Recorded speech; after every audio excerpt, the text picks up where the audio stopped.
A conversão planejada é mesmo uma das formas de qualquer que seja obter a salvação eterna da sua alma, ou o livramento da condenação eterna ao fogo do inferno, descrito pelo Senhor Jesus Cristo diversas vezes em sua palavra, como está registrado também em Mateus no capítulo 10, versículo 28, onde o Senhor Jesus diz: "E não temais os que matam o corpo e não podem matar a alma. Temei antes aquele que pode fazer perecer no inferno a alma e o corpo." Existe mesmo essa conversão planejada para que qualquer que seja escape e não vá para esse lugar horrendo que é o inferno de fogo eterno? Existe mesmo na Bíblia a conversão planejada? Vamos ver isto agora conforme os textos bíblicos. Vamos ver o que Deus diz na sua palavra a respeito do assunto. Algumas pessoas convertem-se espontaneamente por amor, porque conseguem enxergar logo que sua alma pode passar a eternidade sofrendo.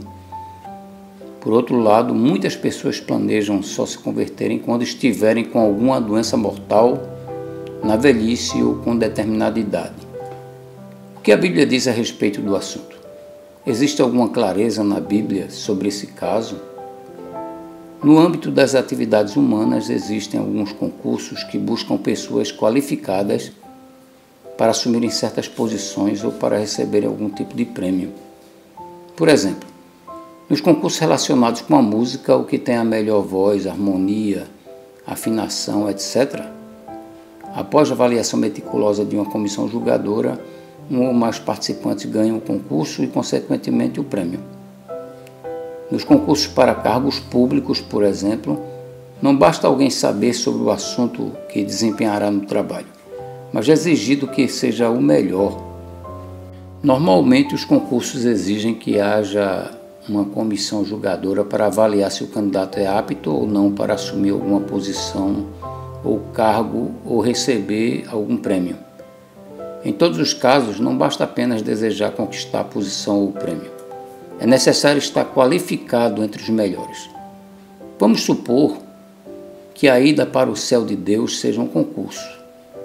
Se a exigência fosse apenas saber sobre o assunto e acreditar nele, qualquer pessoa em qualquer ocasião que decorasse o Evangelho e acreditasse no que aconteceu com o Senhor Jesus Cristo, poderia ir para o céu de Deus.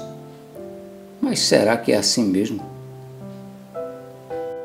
Nesse suposto concurso de Deus, o próprio Deus escolheu antes mesmo da fundação do mundo todos que ele anteviu estarem qualificados a passarem a eternidade com ele.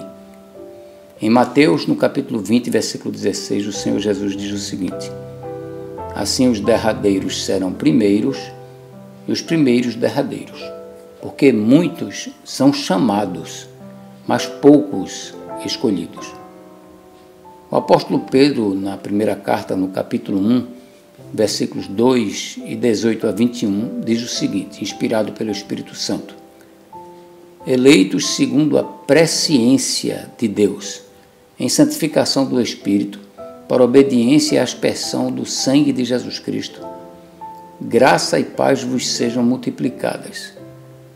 Sabendo que não foi com coisas corruptíveis, como prata ou ouro, que fostes resgatados da vossa vã maneira de viver, que por tradição recebestes os vossos pais, mas com precioso sangue de Cristo, como de um cordeiro imaculado e incontaminado, o qual, na verdade, em outro tempo foi conhecido, ainda antes da fundação do mundo, mas manifestado nestes últimos tempos por amor de vós.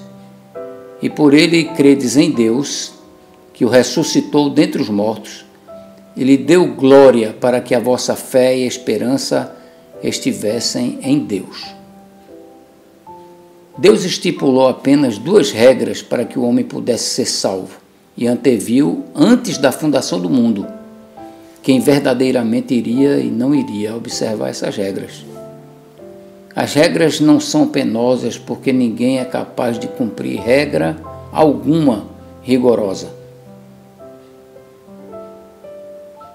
por causa da estrutura frágil e porque Deus deixou a salvação acessível a todos os homens, mas infelizmente a maioria a rejeita. E quais são essas regras? A primeira é o arrependimento sincero e a segunda, a conversão somente ao Senhor Jesus Cristo.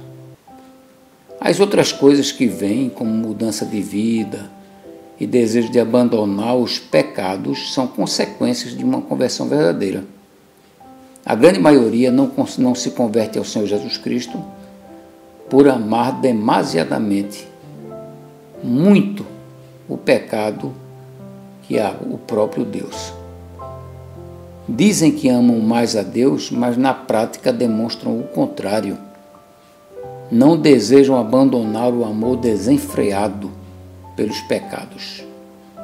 Será que Deus aceita que cada um planeje como desejará ser salvo? Não apenas a lógica espiritual, como também a única palavra de Deus, a Bíblia, mostram claramente que esse planejamento humano para a salvação da alma, além de diabólico, é uma forma de suicídio espiritual. Vamos exemplificar de forma figurativa relacionada a uma possível ocorrência pessoal. Suponhamos que você demonstre e confesse um grande e verdadeiro amor por alguém e essa pessoa não sinta nada por você. Essa pessoa, porém, sabe que você possui muitos bens e tudo o que pode satisfazer qualquer que seja. Porém, essa tal pessoa, por não sentir nada por você, o deixa esperançoso de um dia aceitar esse seu grande amor. Na verdade, essa pessoa ama mesmo a outro que não tem possibilidade alguma de oferecer o que você pode oferecer a ela por longo tempo e ainda reconhece o risco de uma quase certa traição. Então essa tal pessoa diz a você que, por ora, não deseja ter relacionamento algum com você, mas que no futuro o fará. Pergunto, você aceitaria essa proposta principalmente por saber que essa pessoa ama grandemente esse outro alguém e que só quer obter algum benefício seu em tempo que parecer oportuno a ela? Quando esse outro personagem não demonstrar mais interesse algum por essa tal pessoa e a rejeitar, ou essa pessoa souber que só tem pouco tempo para alcançar seus objetivos mesquinhos e egoístas, passará a aceitar seu grande amor. Você aceitaria mesmo essa situação e esperaria pacientemente por essa tal pessoa que você ama muito? Claro que não. Por que você acha que Deus deveria aceitar você em um dia que você, de forma mesquinha e egoísta, sem amor sincero algum, tem planejado servi-lo? Deus demonstrou todo o amor por você, inclusive e principalmente enviando seu Filho único, Jesus Cristo, para pagar todo o preço que você deve a Ele por todos os teus pecados. Ele não apenas disse que ama você, mas provou com a própria vida que o ama verdadeiramente, para morrer em uma cruz no teu lugar, para pagar todos os teus pecados com o sangue que derramou na cruz. Ele necessitou sofrer a vida toda aqui na terra, mesmo tendo poder, todo o poder, para livrar-se de todo o sofrimento que passou. Ele não usou o poder que tem como uma das pessoas do único Deus, sendo Deus o Filho, porque precisava morrer como um homem comum, com exceção do pecado, pois nunca pecou, como se fosse você sendo sacrificado por seus erros. Ele fez isto no teu lugar. Isto não é amor verdadeiro? Em Romanos, no capítulo 5, versículos 6 a 12, diz o seguinte: porque Cristo, estando nós ainda fracos, morreu a seu tempo pelos ímpios. Porque apenas alguém morrerá por um justo, pois poderá ser que pelo bom alguém ouse morrer. Mas Deus prova o seu amor para conosco, em que Cristo morreu por nós, sendo nós ainda pecadores. Logo, muito mais agora, tendo sido justificados pelo seu sangue, seremos por ele salvos da ira. Porque se nós, sendo inimigos, fomos reconciliados com Deus pela morte de seu Filho, muito mais, tendo sido já reconciliados, seremos salvos pela sua vida. E não somente isto, mas também nos gloriamos em Deus por nosso Senhor Jesus Cristo, pelo qual agora alcançamos a reconciliação. Portanto, como por um homem entrou o pecado no mundo, e pelo pecado a morte, assim também a morte passou a todos os homens, por isso que todos pecaram. Em 1 João capítulo 1, versículos 6 e 7 diz assim: Se dissermos que temos comunhão com Ele e andarmos em trevas, mentimos e não praticamos a verdade. Mas se andarmos na luz, como Ele na luz está, temos comunhão uns com os outros, e o sangue de Jesus Cristo, seu Filho, nos purifica de todo o pecado. Ao terceiro dia da sua morte, o Senhor Jesus Cristo provou que morreu porque quis, por amor a você, ressuscitando dos mortos. Qual seria mais fácil? Descer da cruz ou sair vivo com o corpo físico do túmulo, em carne e ossos? Caso ele não pudesse sair da cruz, estando ainda vivo, como poderia sair de um túmulo após 3 dias morto? Em Lucas, no capítulo 24, versículos 36 a 43, de 50 a 51 e 51 diz: E falando ele destas coisas, o mesmo Jesus se apresentou no meio deles e disse-lhes: Paz seja convosco. E eles, espantados e atemorizados, pensavam que viam algum espírito. E ele lhes disse: Por que estáis perturbados? E por que sobem tais pensamentos aos vossos corações? Vede as minhas mãos e os meus pés, que sou eu mesmo. Apalpai-me e vede, pois um espírito não tem carne nem ossos, como vedes que eu tenho. E dizendo isto, mostrou-lhes as mãos e os pés. E não crendo eles ainda por causa da alegria, e estando maravilhados, disse-lhes: Tendes aqui alguma coisa que comer? Então eles apresentaram-lhe parte de um peixe assado e um favo de mel, o que ele tomou e comeu diante deles. E levou-os fora até Betânia, e levantando as suas mãos, os abençoou. E aconteceu que, abençoando-os, ele se apartou deles e foi elevado ao céu.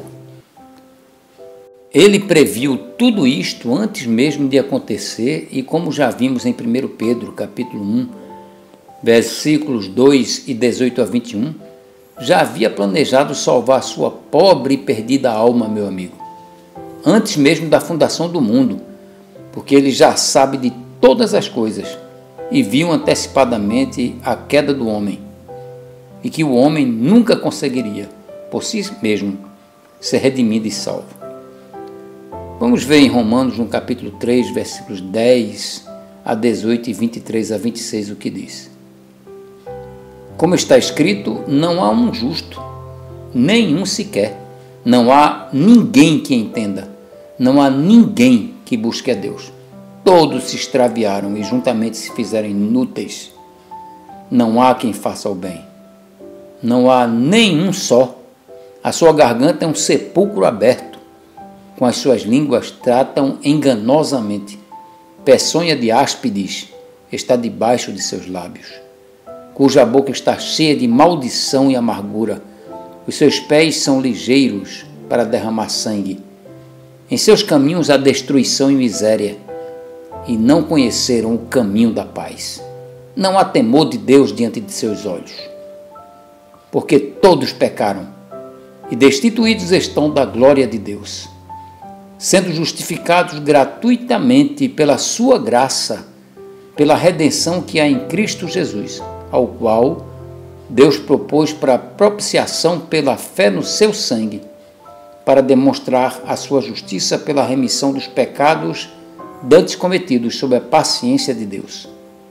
para demonstração da sua justiça neste tempo presente, para que ele seja justo e justificador daquele que tem fé em Jesus.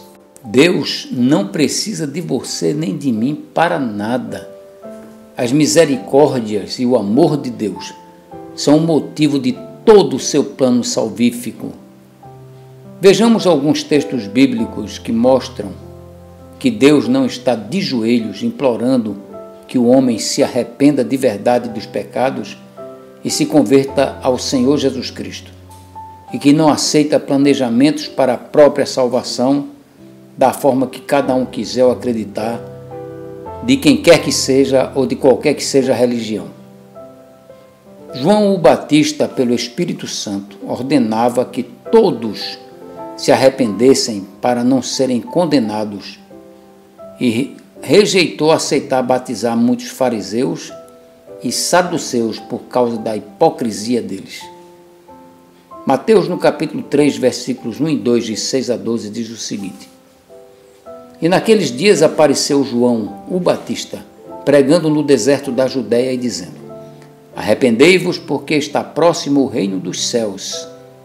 E eram por ele batizados no rio Jordão, confessando os seus pecados.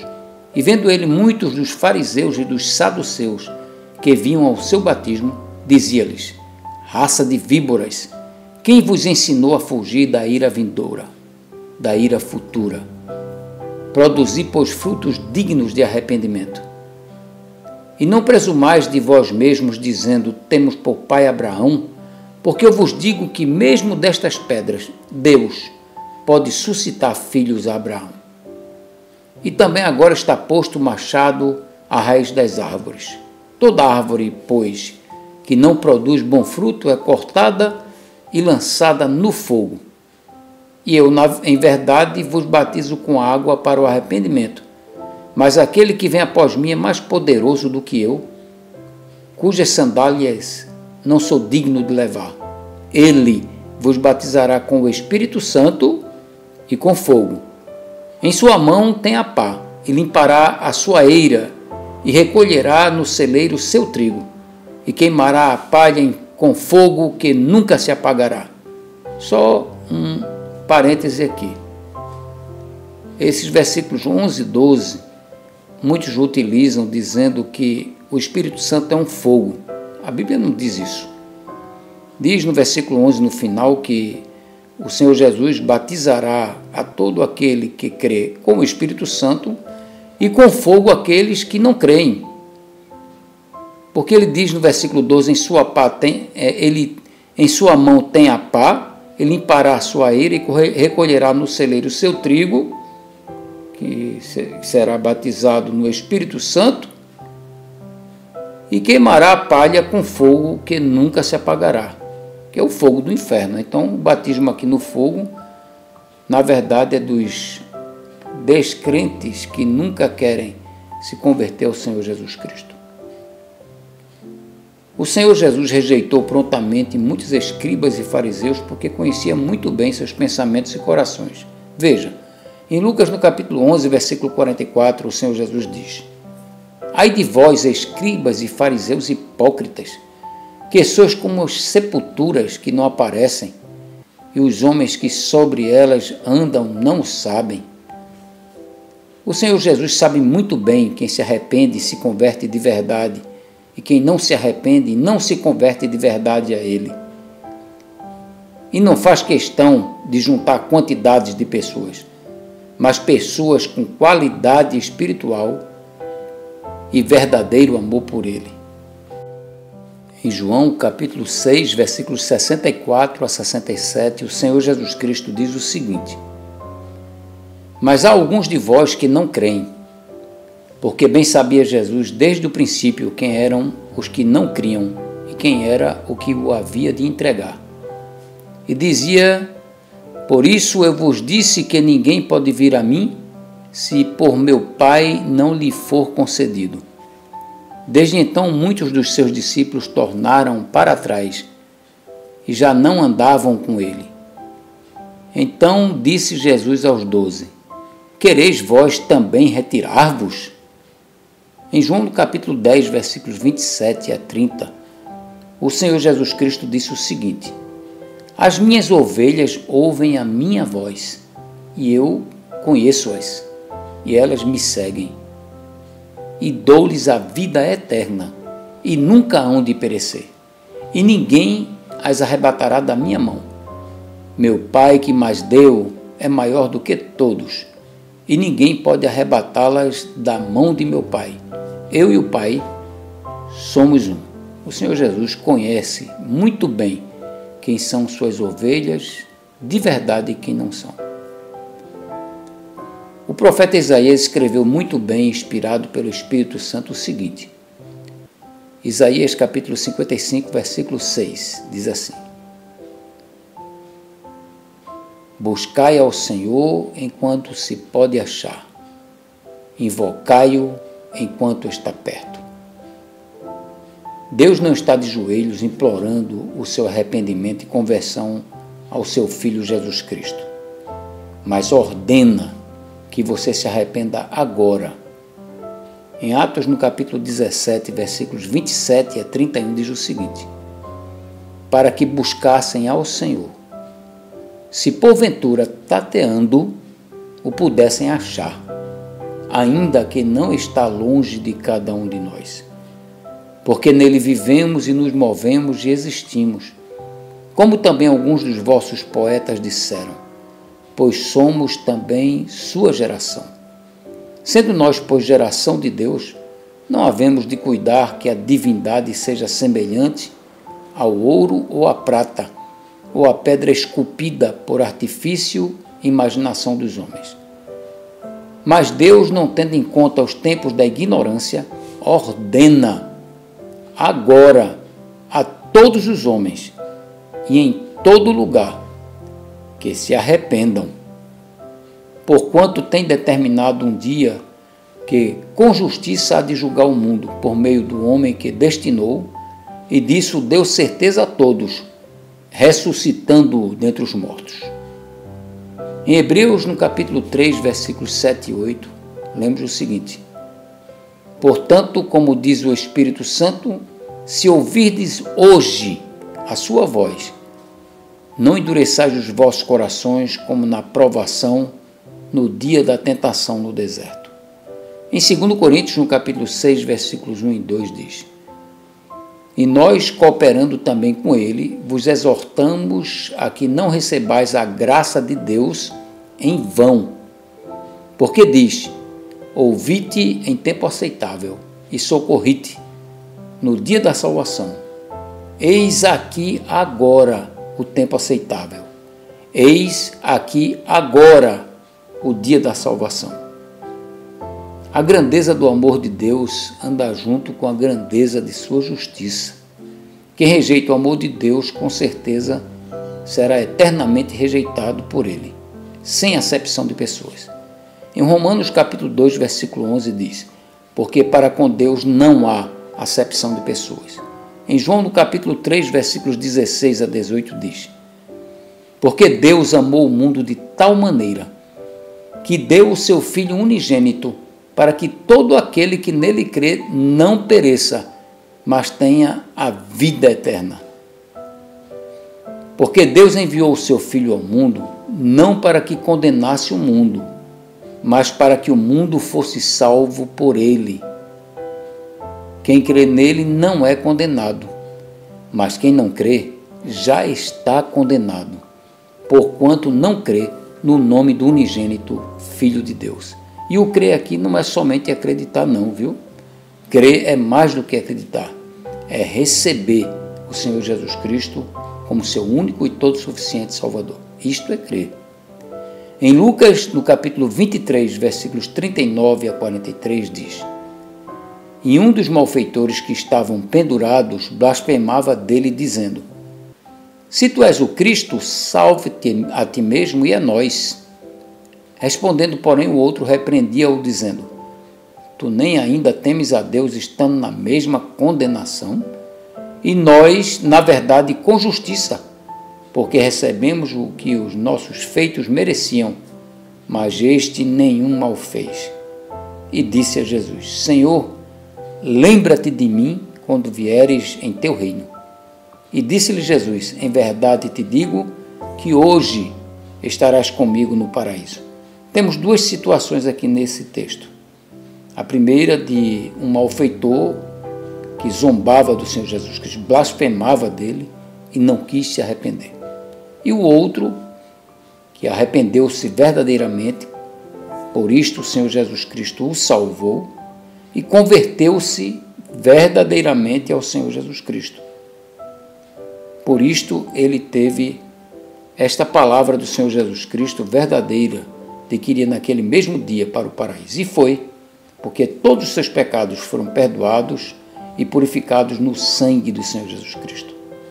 Portanto, Deus não precisa de você nem de mim para nada, nem está implorando a sua conversão ao Senhor Jesus Cristo, mas apenas dando-lhe uma grande oportunidade de ser salvo ou livre da condenação eterna ao fogo do inferno para sempre. Não adianta dizer que não acredita, porque você não acreditar na palavra de Deus não anulará. Com certeza, muitos dos que iguais a você não acreditavam, estão acreditando agora, mas tarde demais, porque estão lá, no inferno de fogo eterno e nunca mais poderão sair de lá. Não existe nenhum ritual religioso ou oração que possa tirar alguém, qualquer que seja, da condenação eterna ao fogo do inferno. E cada um vai para o caminho e o lugar que mais deseja. E apesar de que muitos dizem que não querem ir para o inferno, querem ir para o céu, o seu coração, longe de Deus, demonstra que ele, na verdade, está querendo mesmo ir para o inferno de fogo eterno. E a maioria vai para lá mesmo. Muitos já estão lá e não queriam ir para lá. Caso você não queira aceitar o grande amor de Deus, com certeza ele já o tem rejeitado. Ainda que você o procure no futuro para cumprir algum tipo de conversão planejada, acredite, ele não vai querer você mais. Ele conhece o seu coração mais do que você mesmo e sabe as suas intenções. Se você ama mais o pecado, seus pecados de estimação, do que a Deus, saiba que ele também sabe disso. Então, antes que seja tarde demais para você, converta-se ao Senhor Jesus Cristo. Receba-o como seu único Salvador e Senhor. Antes que seja tarde demais para a sua pobre e perdida alma. Em Hebreus capítulo 12, versículos 15 a 17, diz o seguinte: tendo cuidado de que ninguém se prive da graça de Deus, ou seja, do favor imerecido. Nós não merecemos, mas Deus nos ama pela sua graça. E continuando o texto, e de que nenhuma raiz de amargura brotando vos perturbe, e por ela muitos se contaminem. E ninguém seja fornicador ou profano, como Esaú, que por uma refeição vendeu o seu direito de primogenitura. Porque bem sabeis que, querendo ele ainda depois herdar a bênção, foi rejeitado, porque não achou lugar de arrependimento, ainda que com lágrimas o buscou. Não adianta depois você dizer, na hora que eu quiser, e na hora que eu quiser, na hora que estiver no leito morrendo, ou estiver numa situação que não tenha mais retorno, aí sim, ou na velhice, aí eu vou procurar Deus e vou me converter ao Senhor Jesus. Ele não vai querer mais você, acredite, não vai mesmo.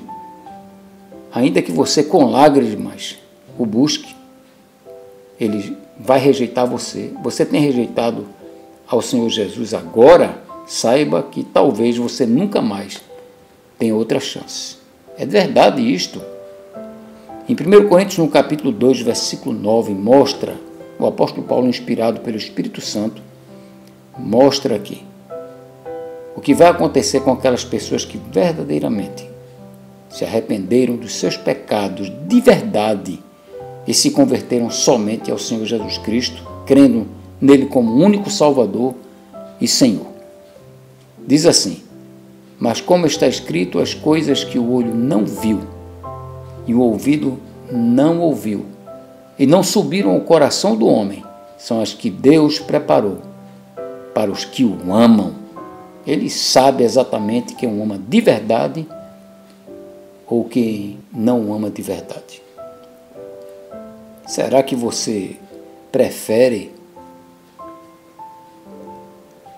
as coisas que você ama nesta terra, seus pecadinhos de estimação, a morar eternamente no lugar onde o olho nenhum viu, ouvido nenhum ouviu? Com certeza, coisas grandiosas que Deus tem preparado para aqueles que o amam de verdade. Antes que seja tarde demais e que você também seja definitivamente rejeitado por Deus e Ele não o queira mais. Receba agora o Senhor Jesus Cristo na tua vida, no teu coração, como teu único Salvador e Senhor, antes que seja tarde demais para a sua alma. Baixe a sua cabeça agora, feche seus olhos e diga assim para Deus: Senhor Deus, eu sou um pecador miserável, não mereço nem falar com o Senhor, mas creio dentro do meu coração que o Senhor providenciou a minha salvação, dando seu Filho, único Filho Jesus Cristo, para morrer no meu lugar naquela cruz, para derramar todo o seu sangue, pagando com o seu sangue todos os meus pecados. Creio, Senhor Deus, que o teu Filho Jesus Cristo não está mais morto em um túmulo, mas que ele ressuscitou em carne e osso, está vivo aí à tua direita, à direita do teu trono aí no céu, olhando para mim agora. Eu estou arrependido de verdade de todos os meus pecados e te peço misericórdia, Senhor. Salve a minha alma agora.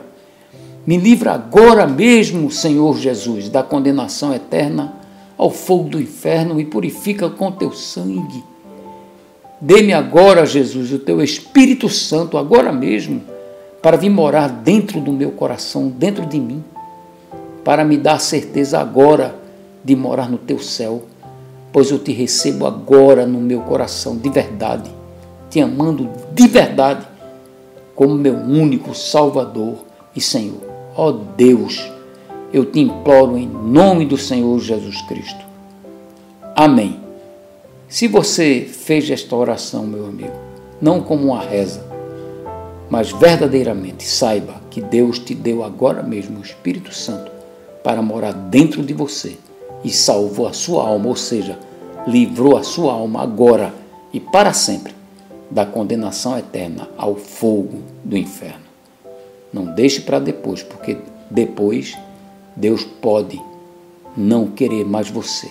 Não pense que é quando você quer, porque você tem que respeitar também a vontade de Deus.